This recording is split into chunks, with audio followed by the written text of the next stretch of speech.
Good morning. Chapter number 5 માં આપણે વૈયક્તિક માલિકી જે છે એના લક્ષણો ભણ્યા. હવે વૈયક્તિક માલિકીના ફાયદા.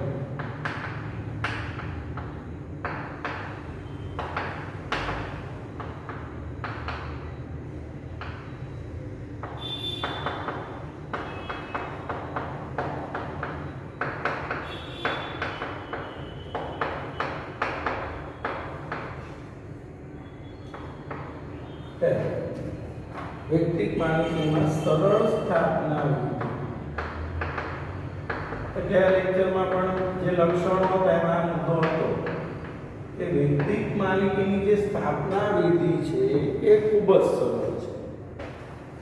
કાયદાની કોઈ અટપટી લાંબી વિધિમાંથી પસાર થવું પડતું નથી.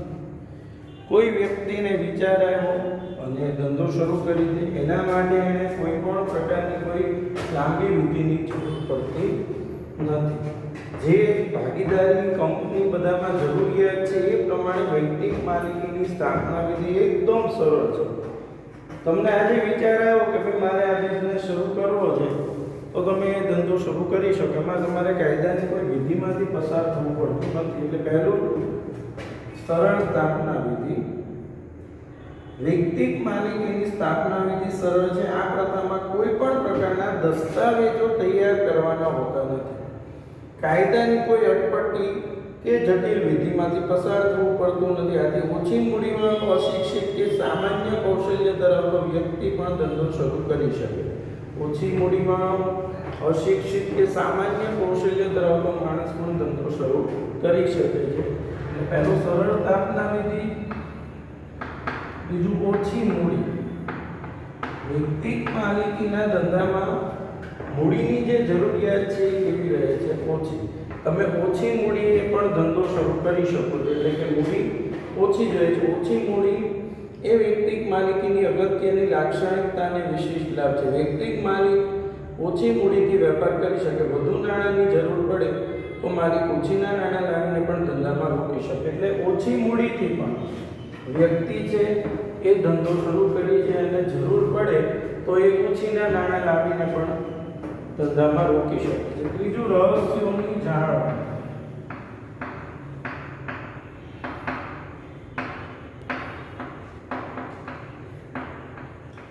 હવે વૈયક્તિક માલિકીમાં હું તમને એમ કહું કે તમે ધંધો સંભાળો છો તો તમારા ધંધાના બધા જ રહસ્યો માત્ર તમને જ ખબર હોય, બીજા કોઈને ખબર હોતી નથી. એટલે વૈયક્તિક માલિકીમાં આપણા ધંધાના રહસ્યો શું છે, આપણા ધંધાની જે બધી વાતો જે છે એ ગુપ્ત રાખી શકાય. જ્યાં સુધી તમે કોઈને કોઈ વાત નહીં કરો ત્યાં સુધી તમારા ધંધાના રહસ્યો કોઈને ખબર નહીં પડે. તમારી ધંધાની પ્રગતિ કઈ કારણોસર થઈ, ધંધાની પ્રગતિનું કારણ શું, પ્રગતિ માટે કયા કારણો નડતર, આ બધું તમને જ ખબર છે. નો વન નોઝ ધેટ, બીજા કોઈને નથી ખબર. એટલે ધંધાના જે રહસ્યો છે એ ગુપ્ત રાખી શકાય છે. ગુપ્ત રહે. તમે જ્યાં સુધી કોઈને રહસ્યો નહીં કહો ત્યાં સુધી કોઈને રહસ્યોની ખબર પડશે નહીં. જો ધંધાની સફળતાના રહસ્યો ગુપ્ત રાખવા એ વેપારી માટે લાભદાયી હોય છે. વૈયક્તિક માલિકીના સ્વરૂપમાં એક જ વ્યક્તિ સર્વ સત્તાધીશ હોવાથી તે વેપારના સોદાઓ, હિસાબો તથા ધંધાની સફળતાની ચાવીઓ ગુપ્ત રાખી શકે. વેપારના અન્ય સ્વરૂપો કરતાં આ સ્વરૂપમાં રહસ્યોની જાળવણી વધુ સારી રીતે થઈ શકે છે. ચોથું, ઝડપી નિર્ણય. હવે તમે સમજો, જ્યારે વ્યક્તિએ પોતે નિર્ણય લેવાના હોય પોતાના વિભાગના, પોતાના કામના. હવે આમાં તો વ્યક્તિએ પોતે જ નિર્ણય લેવાના છે. કોઈ પણ ધારો કે ધંધા માટે કોઈ તક હોય, કોઈ નવી ઓપોર્ચ્યુનિટી આવી હોય, સસ્તા ભાવે કાચો માલ મળતો હોય, કોઈ પણ વસ્તુ સસ્તા ભાવે ખરીદવાની હોય, હવે ત્યારે નિર્ણય લેવાનો હોય તો નિર્ણય વ્યક્તિએ લેવાનો છે. એને કોઈને પૂછવા નથી જવાનું. જ્યારે તમારે કોઈ પૂછવા ન જવાનું હોય ત્યારે તમે નિર્ણયો ઝડપી લઈ શકો છો. પૂછવા જવામાં સમયનો બગાડ થતો નથી. પૂછવા જવાની જરૂર પડતી નથી.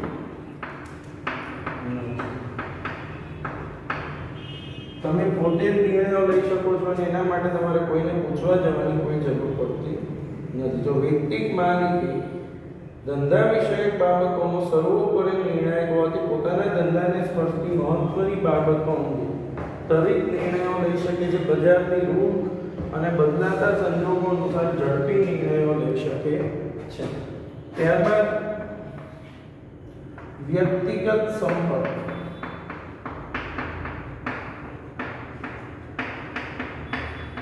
તો વૈયક્તિક માલિકીમાં જે વ્યક્તિ ધંધો કરે છે એના ગ્રાહકો સાથે સીધા સંપર્કમાં રહે. કારણ કે ગ્રાહક તમારી દુકાને વસ્તુ લેવા આવશે તો એ વસ્તુ લેવા આવશે એટલે તમારો એની સાથે સંપર્ક થશે. તમે એની સાથે ચર્ચા વિચારણા કરશો. એને શું ગમે છે, શું નથી ગમતું, એની જરૂરિયાત શું છે, હજી શું સુધારાની જરૂર છે, કઈ નવી વસ્તુ બનાવવી જોઈએ, આ બધી જ બાબતો આપણને ગ્રાહક જ કહે છે. ગ્રાહક તમને કહેશે કે ભાઈ આવી વસ્તુ બનાવો તો સારું, આવી વસ્તુમાં સુધારો કરો તો સારું, આ ફેરફાર લાવો તો સારું. તો આ વ્યક્તિગત સંપર્કને કારણે આપણે એવી વસ્તુઓ બનાવવા તરફ આગળ વધીએ છીએ કે જે ખરેખર જરૂરી છે. એટલે વ્યક્તિગત સંપર્ક કયા કારણોસર શક્ય બને છે કે તમે વૈયક્તિક માલિકીનો ધંધો કરો છો એટલે તમે સીધા ગ્રાહક સાથે સંપર્કમાં. તમે જ્યારે કોઈ કસ્ટમર સાથે સીધા સંપર્કમાં રહેતા હોય એટલે તમને ખબર પડે ગ્રાહકની જરૂરિયાત શું છે, એની માંગ શું છે, એને શું ગમે છે, શું ગમતું નથી. તો જો વૈયક્તિક માલિકીમાં ધંધાની માલિકી અને સંચાલન વચ્ચે એક્ય જોવા મળે છે. માલિકી એક છે અને સંચાલન પણ એક છે. માલિકી અને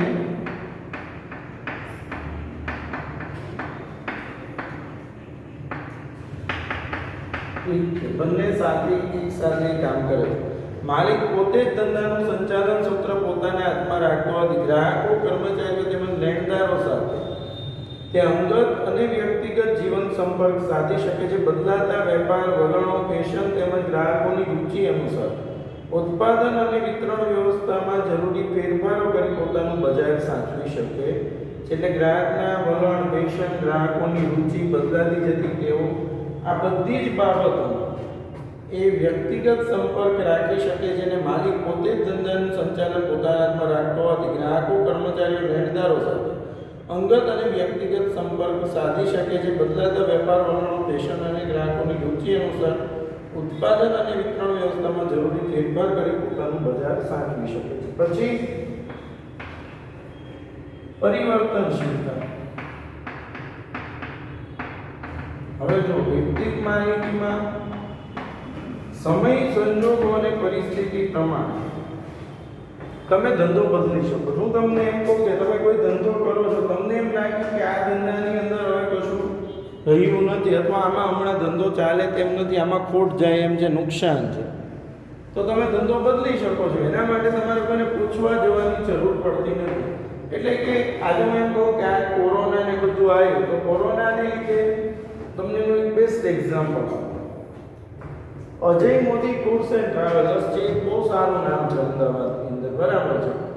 હવે એ ટૂર્સ એન્ડ ટ્રાવેલર્સનો બિઝનેસ સંભાળે. એમની પણ મેં યુટ્યુબ ઉપર વિડીયો, ફેસબુક ઉપર વિડીયો જોયો ત્યારે મને ખબર પડી કે આ રીતે એમણે આ કામ શરૂ કર્યું અને વોટ્સઅપમાં પણ આવ્યું કે એ પોતે ટૂર્સ એન્ડ ટ્રાવેલર્સનો બિઝનેસ કરે. પણ આ કોરોનાને કારણે ટૂર્સ એન્ડ ટ્રાવેલ્સના ધંધા બંધ થઈ ગયા, ઠપ થઈ ગયા, કોઈ બહાર મુસાફરી કરવાનું નથી.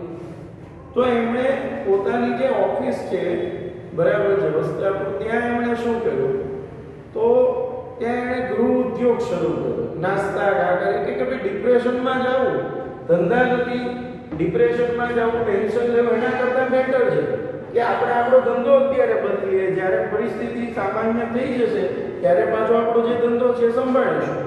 અહીંયા શીખવાનું શું છે કે તમે માલિક છો, તમે ધંધો સંભાળો છો, તમારે નિર્ણય લેવાનો છે.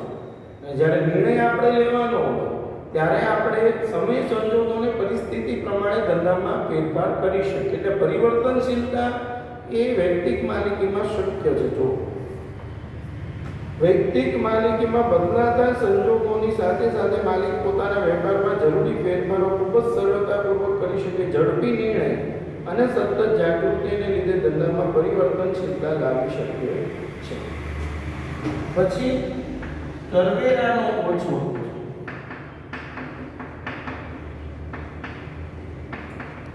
વૈયક્તિક માલિકીમાં જે વ્યક્તિ ધંધો કરે એણે કોઈ ટેક્સ, ધંધાનો ટેક્સ નથી લાગતો, માત્ર ઇન્કમ ટેક્સ, જેને વ્યક્તિગત એની આવક થશે ધંધામાંથી એના ઉપર જ એણે ટેક્સ ભરવો પડે, બીજા કોઈ ટેક્સ ભરવાના હોતા નથી. એટલે વૈયક્તિક માલિકીના ધંધામાં અન્ય જે ધંધાદારી એકમો છે, ભાગીદારી છે, કંપની છે, બધાની સરખામણીમાં વૈયક્તિક માલિકીના ધંધામાં ટેક્સનું પ્રમાણ ખૂબ જ ઓછું હોય છે. તો જો વૈયક્તિક માલિકીના ધંધાની આવક માલિકની છે, એટલે કે તેને વ્યક્તિગત ભરવા પડતા આવકવેરાના દર, વ્યક્તિગત ઇન્કમ ટેક્સનો જે દર હોય એ લાગુ પડે. એટલે એને જે બિઝનેસનો જે ટેક્સ હોય એ કોઈ ટેક્સ લાગુ પડતા નથી. સામાન્ય રીતે વૈયક્તિક માલિકીના ધંધાનું કદ નાનું હોવાથી આવક પણ ઓછી હોય છે, જેથી કરવેરાનો બોજો ઓછો હોય છે. એટલે ટેક્સનું પ્રમાણ ઓછું એટલે કરવેરાનો બોજો પણ ઓછો હોય છે. ઓછા કાનૂની નિયંત્રણ. વૈયક્તિક માલિકીના ધંધામાં કાયદાકીય નિયંત્રણો ખૂબ જ ઓછા હોય છે.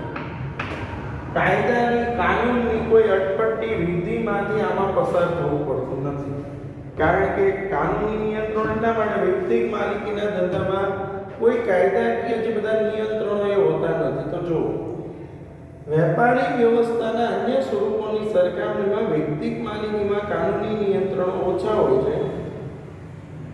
મૂડીમાં વધઘટ કરવા માટે કોઈની સંમતિની આવશ્યકતા નથી. હવે કંપની હોય તો મૂડી વધારવા કે મૂડી ઘટાડવા માટે તમારે કેટલા બધા કાયદાની વિધિમાંથી પસાર થવું પડે. વૈયક્તિક માલિકીમાં એવી કોઈ જરૂર પડતી નથી. આપણો ધંધો છે, આપણે સ્વતંત્ર છીએ, રૂપિયા વધારવા છે તો વધારો, ઘટાડવા છે તો ઘટાડો, તમારે ક્યાં કોઈને પૂછવાની જરૂર છે. ધંધાનું કદ મર્યાદિત હોવાથી કાનૂની નિયંત્રણો ઓછા હોય છે. પછી મર્યાદાઓ. તો વૈયક્તિક માલિકીની જે મર્યાદાઓ છે, ખામી. પહેલી છે મર્યાદિત મૂડી. હવે સમજો, વૈયક્તિક માલિકીના ધંધામાં વ્યક્તિ પોતે જ મૂડીનું રોકાણ કરે. કોઈ એક વ્યક્તિની હંમેશા એક લિમિટ હોય, મર્યાદા હોય. કોઈ એક વ્યક્તિ છે એની એક મર્યાદા હોય અમુક રૂપિયાની, એનાથી વધુ એ મૂડીનું રોકાણ કરી શકતો નથી. એટલે વૈયક્તિક માલિકીની અંદર મૂડી કેવી મળે છે? મર્યાદિત, ઓછી મૂડી મળે છે. બરાબર. જો ઓછી મૂડીથી વેપાર થઈ શકે તે બાબત વૈયક્તિક માલિકીનો એક લાભ છે, પરંતુ તે મર્યાદા પણ છે. કારણ કે ઔદ્યોગિક ક્રાંતિ પછી વેપારી એકમના કદ વિસ્તૃત બનતા જાય છે, તેના માટે જરૂરી મૂડી મેળવવાનું કાર્ય માલિક માટે શક્ય બનતું નથી. મોટા પાયા પર કાચા માલની ખરીદી કરવા, યંત્રો ખરીદવા અને માલનો સંગ્રહ કરવા ઘણી વખત વૈયક્તિક માલિકીનું સ્વરૂપ સંરક્ષણ ક્ષમતા ધરાવતું નથી. એટલે તમારી પાસે મોટા પાયા પર તમારે મૂડી મેળવવા માટે આ વેપારી એકમ વૈયક્તિક માલિકી શક્ય બનતું નથી. બીજું અમર્યાદિત જવાબદારી. આપણે આમ તો એના લક્ષણોમાં મુદ્દો સમજ્યા જ છે. વૈયક્તિક માલિકીમાં વ્યક્તિની જવાબદારી અમર્યાદિત હોય છે. ધંધાનું દેવું ધંધાની મિલકતો કરતાં વધી જાય તો પોતાની અંગત મિલકત વેચીને પણ એણે દેવું ભરપાઈ કરવું, એમાંથી એ છટકી શકતો નથી. વ્યક્તિની જે જવાબદારી છે એ અમર્યાદિત છે. ધંધાનું દેવું ધંધાની મિલકતો કરતાં વધી જાય તો પોતાની મિલકત વેચીને પણ એણે દેવું ભરપાઈ કરવું પડે. એટલે કે વ્યક્તિની જવાબદારી કેવી છે? અમર્યાદિત છે. એટલે જો વૈયક્તિક માલિકીની જવાબદારી અમર્યાદિત છે, તેની તે પોતાની જવાબદારીમાંથી મુક્ત થઈ શકતો નથી. જો ધંધાની મિલકત અને તેના લેણા કરતાં ધંધાનું દેવું વધી જાય તો તેણે પોતાની અંગત મિલકતો વેચીને પણ દેવું ચૂકવવું પડે છે. આમ ધંધાનું જોખમ માલિકે પોતે જ ઉઠાવવાનું હોય છે. ત્રીજું, ટૂંકું આયુષ્ય. અન્ય વેપારી એકમો કરતાં વૈયક્તિક માલિકીનું આયુષ્ય ટૂંકું હોય છે. કોઈ વ્યક્તિ બીમાર પડે, મૃત્યુ પામે તો ધંધો બંધ કરવો પડે છે. વારસદારમાં ધંધો ચલાવવાની આવડત ન હોય તો પણ ધંધો બંધ કરવો પડે. એટલે વ્યક્તિગત માલિકીનું આયુષ્ય જે અન્ય સ્વરૂપો છે કંપનીને બધા એની સરખામણીમાંનું આયુષ્ય કેવું હોય છે ટૂંકું. જો ધંધાનો માલિક મૃત્યુ પામે, નાદાર જાહેર થાય કે અસ્થિર મગજનો થાય, માલિક મૃત્યુ પામે, નાદાર જાહેર થાય કે અસ્થિર મગજનો થાય, એવા સંજોગોમાં ધંધાનો અંત પણ આવી શકે. તેના વારસદારમાં ધંધો ચલાવવાની આવડત અભાવ હોય ત્યારે શક્ય છે કે વેપાર નબળો પડતો જાય અને કેટલાક સંજોગોમાં બંધ પણ થઈ જાય છે. મર્યાદિત કાર્યશક્તિ. વ્યક્તિગત માલિકીમાં વ્યક્તિ જે છે એની કાર્ય કરવાની ક્ષમતા મર્યાદિત છે. એવા બધા જ કાર્ય વ્યક્તિએ સંભાળવા, એટલે બધા જ કાર્ય એક વ્યક્તિએ સંભાળવાના હોવાથી એક વ્યક્તિની એક ક્ષમતા અને બધા કામમાં આવડત પણ હોય. એટલે મર્યાદિત કાર્યશક્તિ. તો જો વ્યક્તિગત માલિકીમાં પેઢીની નીતિ નક્કી કરવામાં માલિક જવાબદાર હોય છે. દરેક વ્યક્તિની કામ કરવાની મર્યાદા હોય છે. માલિક પોતે જ સંચાલક હોવાથી ગમે તેટલો બુદ્ધિશાળી હોય તો પણ કેટલીક મર્યાદાઓ નડે છે. આધુનિક યુગમાં ધંધા માટે વિવિધ પ્રકારના જ્ઞાનની આવશ્યકતા રહે છે. વ્યક્તિગત માલિકીમાં અન્ય ધંધાકીય વ્યક્તિઓ સાથે વિચારની આપલે કરવાની શક્યતા ન હોવાથી તેનો વિકાસ મર્યાદિત રહે છે. એટલે મર્યાદિત કાર્યશક્તિ. પછી નિર્ણયોમાં ભૂલની શક્યતા. જો જેમ ઝડપી નિર્ણયો એની ફાયદો, જેમ નિર્ણયોમાં ભૂલની શક્યતા એ મર્યાદા છે. વ્યક્તિ એકલો નિર્ણય લે છે. એકલો નિર્ણય લે એટલે કોઈ પણ ડિસિઝન પાછળ એક જ મગજ કામ કરે, એક જ વ્યક્તિના વિચાર.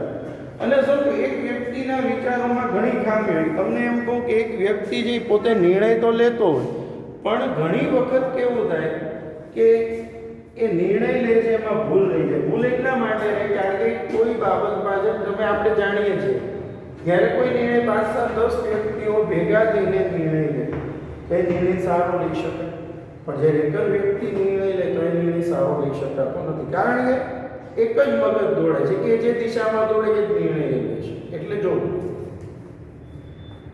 વ્યક્તિગત માલિક પોતે જ ધંધાના તમામ નિર્ણયો લેતા હોય છે, તેને બીજાઓના અનુભવનો, વિશિષ્ટ જ્ઞાનનો કે બુદ્ધિનો લાભ મળી શકતો નથી. જેથી વેપારી ગમે તેટલો ભાવોશ અને કુશળ હોય તો પણ તેના વ્યક્તિગત નિર્ણયો ક્યારેક ઉતાવળિયા, ભૂલ ભરેલા અને ક્ષતિયુક્ત હોવાથી વેપાર માટે ભૂલ ભરેલા સાબિત થાય છે. અને છેલ્લે મોટા પાયા પરના વેપારના લાભનો અભાવ. મોટા પાયા પરના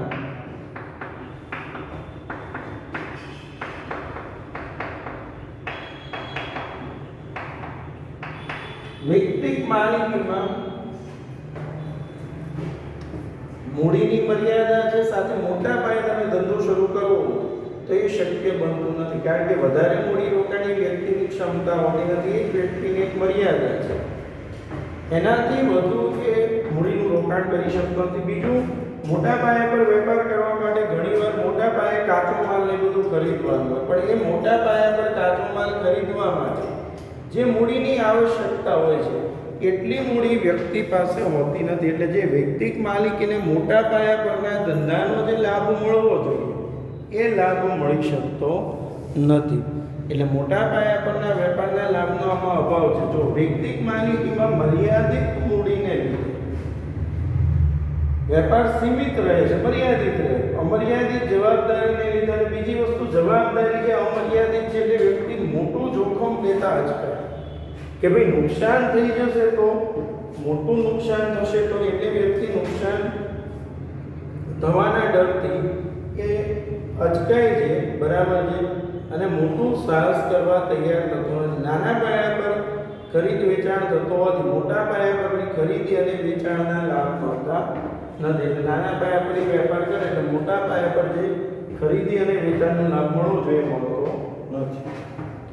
એટલે અહીંયા આપણે વ્યક્તિગત માલિકીના ફાયદા અને મર્યાદાઓ આ બે પ્રશ્નોનો આજે આપણે અભ્યાસ કર્યો. દરેકે આ પ્રશ્નોના જવાબ છે પોતાની નોટબુકમાં લખવાના છે અને તૈયાર કરવાના છે. ખાસ વ્યક્તિગત માલિકીના જે લાભ છે એ બહુ અગત્યનો પ્રશ્ન છે. 5 માર્ક્સનો પ્રશ્ન એક્ઝામમાં પૂછાતો. એટલે વ્યક્તિગત માલિકીના લક્ષણો, ત્યારબાદ લાભ અને મર્યાદા, એ તમારે નોટબુકમાં લખવાના છે. હવે આપણે આવતા લેક્ચરમાં હિન્દુ અવિભક્ત કુટુંબની પેઢી HUF હિન્દુ અવિભક્ત કુટુંબની પેઢી એટલે કે હિન્દુ અનડિવાઇડેડ ફેમિલી એનો આપણે આવતા લેક્ચરમાં અભ્યાસ કરીશું. બરાબર છે? Thank you.